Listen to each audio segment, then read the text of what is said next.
अस्सलामुअलैकुम वरहमतुल्लाहि वबरकातुहू। कैसे हैं आप सब? आई होप आप सब ठीक ठाक होंगे। अल्हम्दुलिल्लाह हम भी बिल्कुल ठीक हैं। And welcome back to another vlog. ये व्लॉग स्टार्ट हो रहा है मॉर्निंग से। मेरी तबीयत तो कुछ आज ख़ास ठीक नहीं थी, आपको मेरी आवाज़ से अंदाज़ा हो रहा होगा, लेकिन इतने माशाल्लाह से मुझे मैसेजेस आए कि आपका व्लॉग नहीं आ रहा, तो मैंने सोचा कि अपनी यूट्यूब फैमिली को मज़ीद इंतज़ार नहीं कराती और आज व्लॉग अपलोड कर देती हूँ। और इंशाअल्लाह कोशिश यही है कि आइंदा एक दिन छोड़ के एक दिन व्लॉग अपलोड करूँ आप लोगों की दुआओं से इंशाअल्लाह। फजर का वक्त इंसान को अल्लाह के बहुत करीब महसूस होता है। मैं पढ़ रही थी कि इंसान रब से जब दूर हो जाता है तो उसका सबसे बड़ा नुकसान क्या होता है जो कि उसे पता भी नहीं चलता, कि इंसान अक्सर उन चीज़ों में उलझना शुरू कर देता है जो बज़ाहिर तो उसे खुशी दे रही होती हैं लेकिन अंदर से उसके दिल को खाली कर रही होती हैं। अपने इर्द गिर्द नज़र डालें, देखें, सोचें, समझें कि कोई आदत, कोई इंसान, कोई मसरूफियत आपको रब से दूर तो नहीं कर रही। अगर ऐसा है तो समझ जाएं कि आप खसारे में हैं। दुनिया के हर ताल्लुक, हर लम्हे से पहले अगर रब याद नहीं तो कुछ भी मुकम्मल नहीं, और ज़िंदगी वही कामयाब है जिसमें रब की रज़ा मुक़द्दम हो।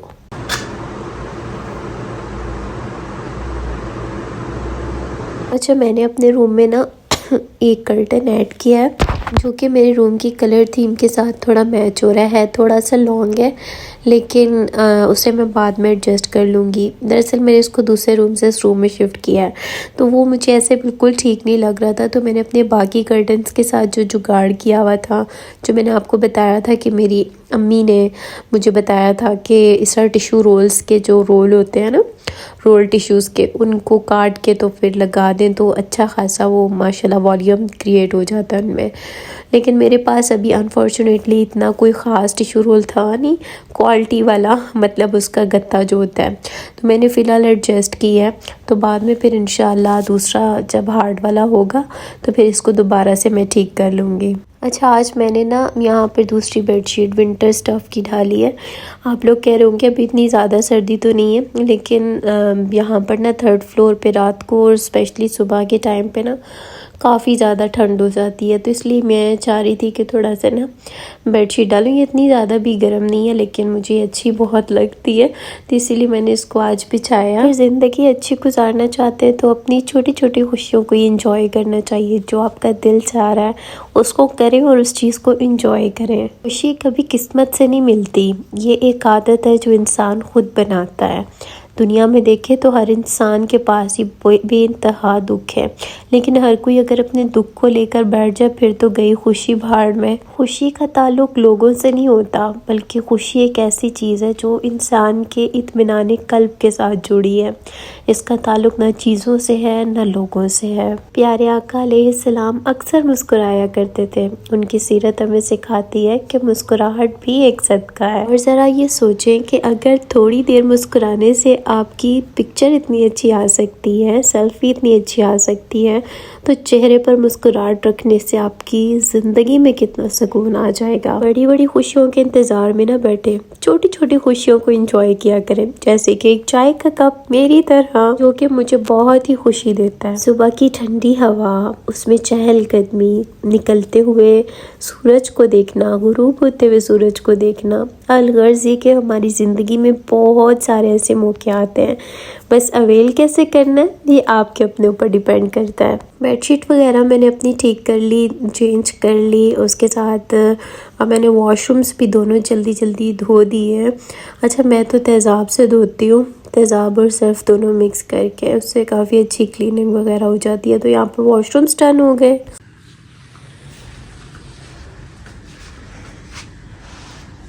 माशाल्लाह माशाल्लाह ये मेरी बेल काफ़ी ग्रो करी है और मेरा इरादा ये है कि इसको मैं ना ड्राइंग रूम के दरवाज़े के ऊपर से गुजारूंगी। लेकिन प्रॉब्लम ये है कि वहाँ पर धूप भी आती है, लेकिन ट्राई करूँगी अगर वो इफ़ेक्ट ना हुई बेल तो फिर इंशाल्लाह उसके ऊपर से गुजारूँगी। छोटी छोटी और भी इसकी पत्तियाँ निकल रही हैं जो कि दिल को इतना चहचहाती हैं यानी कि लुभाती हैं और खुश करती हैं। ये वो टहनी है जो कि ऊपर से टूट गई थी, जो मुझे देखते हैं काफ़ी टाइम से उन्हें पता होगा कि वो जब मैंने इसकी जगह चेंज की थी तो ये टहनी टूट गई थी और मैंने फ़ौरन से भी पहले इसको दोबारा से मिट्टी में लगा दिया था और मुझे उम्मीद नहीं थी कि ये निकलेगी, लेकिन फिर भी मैंने अल्लाह तवक्कुल इसको लगाया और माशाल्लाह से ये अब ग्रो कर रही है। तो यही अल्लाह जो कहते हैं ना कि गौर व फिक्र करो दुनिया में, तो वो यही है कि कहीं भी टूट जाना, बिखर जाना ज़िंदगी का एंड नहीं होता। हमेशा फेलियर आपको एक नई कामयाबी के लिए तैयार कर रहा होता है, जैसे कि ये बेल। अच्छा, ज़्यादा वॉइस ओवर मेरे सीक्वेंस में चल रहे हैं तो वजह यह है कि सुबह के टाइम पे मैं लगाती हूँ सूरतुल बकरा और मॉर्निंग अस्कार भी मैं LED पर लगाती हूँ, तो बैकग्राउंड में फिर उनका वॉइस आता है, तो वो फिर यूट्यूब साहब जो है वो फिर कॉपीराइट दे देते हैं, तो इस वजह से ना मेरी वॉइस जो है वो सीक्वेंस में चल रही है। ये वाला क्लिप जो है ना ये गांव से वापसी का है। अदनान ने मेहंदी वाले दिन ये वाइट सूट पहना था और इन्होंने ऊपर गिराया चाय, ठीक है, और अब वहाँ पे वॉश भी नहीं हुआ एक दिन, और अगले दिन जब मैंने ड्रेस को देखा तो मेरे तो होश व हवास ही गुम हो गए कि ये कैसे साफ़ होगा। बट फिर एक नुस्खा था जो कि मैंने आजमाया, जिसमें ब्लीच थी, डिस्प्रिन की गोलियां थी, ये बेकिंग सोडा जो होता है खाने वाला मीठा सोडा वो था, और सर्फ था और सिरका था। ये सारी चीज़ें जो है ना वो मैंने एक टब में सही कड़कता हुआ गर्म पानी डाला और उसमें ये सारा चीज़ें जो है ना बना डाल के मिक्सचर इसको ना मिक्स कर दिया। ये प्रोसेस मैंने 2 दफ़ा किया था, एक बार करने पे तो हल्के हल्के दाग रह गए थे, मैंने अगेन यही प्रोसेस दोबारा दोहराया और माशाल्लाह माशाल्लाह बिल्कुल नीट एंड क्लीन हो गए थे। लेकिन पहले थोड़ी देर भिगोना है ताकि अच्छी तरह से दाग जो है ना वो रिमूव हो जाए। अब आप खुद देख लें कि माशाल्लाह माशाल्लाह ड्रेस बिल्कुल नीट एंड क्लीन हो गया है। ये सिरका जो होता है ना ये कपड़ों में शाइन भी ले आता है। ब्लीच से थोड़े से कपड़े पीले पीले हो जाते हैं, लेकिन जो सिरका डाला है ना उसने कपड़ों को ना चमकदार बना दिया। मेरे लिए वॉइस ओवर करना बहुत मुश्किल हो रहा है, बार बार बीच में खांसी आ रही है। दरअसल ये वायरल भी है और आजकल मौसम भी चेंज हो रहा है, तो आप लोग भी अपनी बहुत ज़्यादा केयर करें, क्योंकि बीमार हो जाए ना बंदा तो एक एक काम करना यानी पानी का गिलास तक भर के पीना बहुत ही मुश्किल लग रहा होता है। तो अपना बहुत सारा ख्याल रखें इस मौसम में। अच्छा, अदनान ने मुझसे पूछा कि हलवा पूरी खाओगी, तो ऐसा कैसे हो सकता था कि मैं इनकार कर दूं, क्योंकि मुझे हलवा पूरी काफ़ी पसंद है।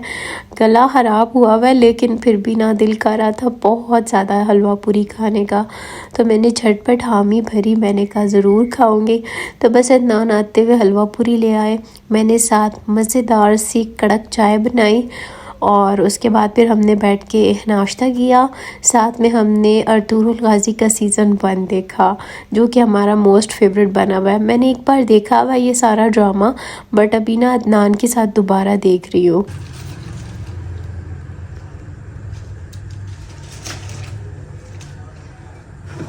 अच्छा, मेरा ये जग जो है ना अनफॉर्चुनेटली ये टूट गया, तो बस फिर मैंने ये ज़्यादा नहीं टूटा था, इसको क्रैक आया था और साथ में इसका हैंडल टूट गया था।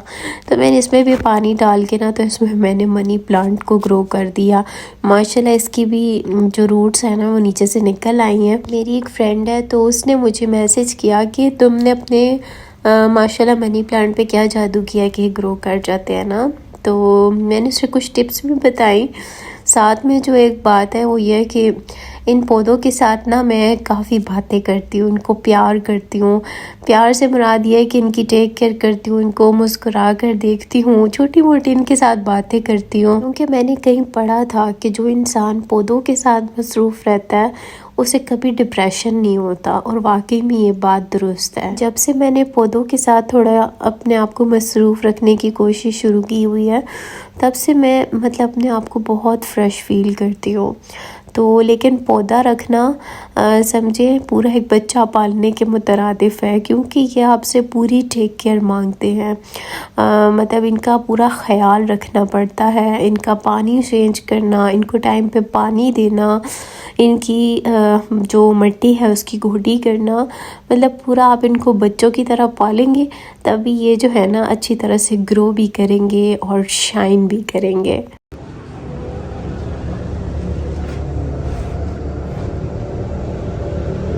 अच्छा, यहाँ पर आज मैं डाइनिंग टेबल को क्लीन करी थी।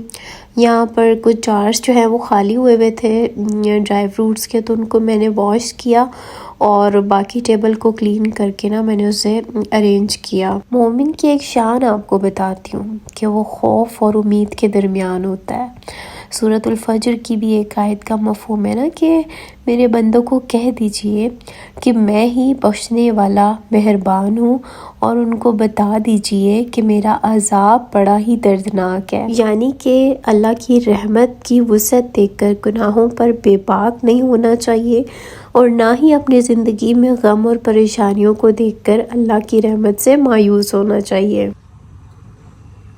हज़रत उमर रज़ियल्लाहु ताला अन्हु का छोटा सा वाक़या आपको सुनाती हूँ, जो कि उम्मीद और खौफ के दरमियान है। कि हज़रत उमर रज़ियल्लाहु अन्हु ने फरमाया था कि अगर आसमान से कोई ऐलान करने वाला ये ऐलान करे कि ए लोगो, तुम सब जन्नत में जाओगे सिवाय एक शख्स के जो कि जहन्नुम में जाएगा, तो मैं इस बात से डरूंगा कि कहीं वो शख्स मैं तो नहीं। और अगर ये ऐलान किया जाए कि सारे लोग जहन्नुम में जाएंगे सिवाय एक शख्स के जो कि जन्नत में जाएगा, तो मैं ये उम्मीद रखता हूँ कि वो शख्स जन्नत में जाने वाला मैं हूँगा। तो इन शॉर्ट मोमेंट खौफ और उम्मीद के दरमियान रहता है। तो आई होप मेरी यूट्यूब फैमिली ने व्लॉग को पसंद किया होगा। मेरी सेहतयाबी के लिए लाजमी दुआ कीजिएगा, वीडियो को लाइक कीजिएगा, चैनल को सपोर्ट करें, प्यारा सा कमेंट करें, अपनी बहुत सारी दुआओं में याद रखिएगा। अगले व्लॉग में मिलेंगे। अल्लाह हाफिज़।